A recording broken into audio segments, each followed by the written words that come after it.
There's nothing more pitiful to my mind than the person who wastes his life running from one thing to another, forever looking for the pot of gold at the end of the rainbow, and never staying with one thing long enough to find it. No matter what your goal may be, perhaps the road to it can be found in the very thing in which you're now engaged. You see, the average man believes some businesses are better than others, instead of realizing the truth that there are no bad businesses. There are just those people who don't know enough to see the opportunities in the work they're in.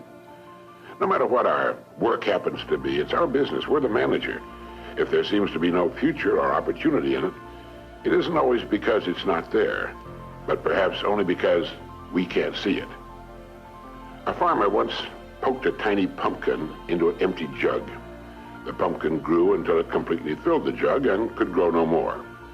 When the farmer broke the glass, he had a pumpkin exactly the size and shape of the jug. If we're not careful, each of us can do a similar thing. We can mistakenly poke ourselves into jugs that limit our growth. But it is we who do the poking, not the job, not the company, nor the territory, nor the economy, nor the times. We do it. People who become outstanding at their work are those who see their work as an opportunity for growth and development, and who prepare themselves for the opportunities which surround them every day. Preparation is the key. This means becoming so good, so competent at what we're now doing, we will actually force the opportunities we seek to come our way. It takes imagination, creative imagination, to know that diamonds don't look like diamonds in their rough state, nor does a pile of iron ore look like iron or steel. Great opportunities lurk constantly in every aspect of the work in which we now find ourselves.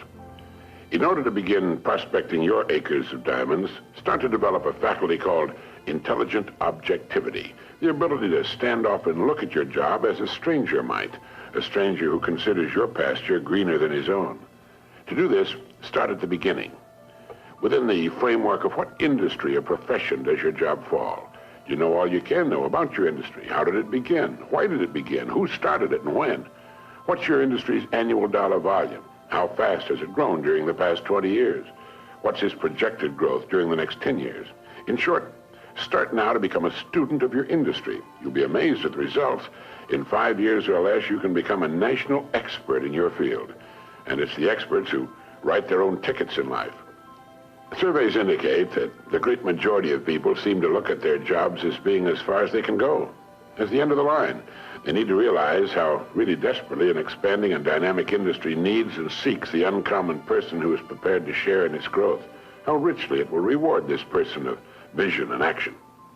On the other hand, those who are not preparing and growing are not just standing still. In relation to their industry, they're going backwards. So ask yourself, do I know as much about my job and my industry as a good doctor or lawyer knows about his job, his profession? You should, you know. This is the attitude of the person who wants to become a professional at what he does for a living. It's far more fun, many times more rewarding and interesting, and the real pro can ride out occasional storms in the economic seas in a safe boat built of research and preparation.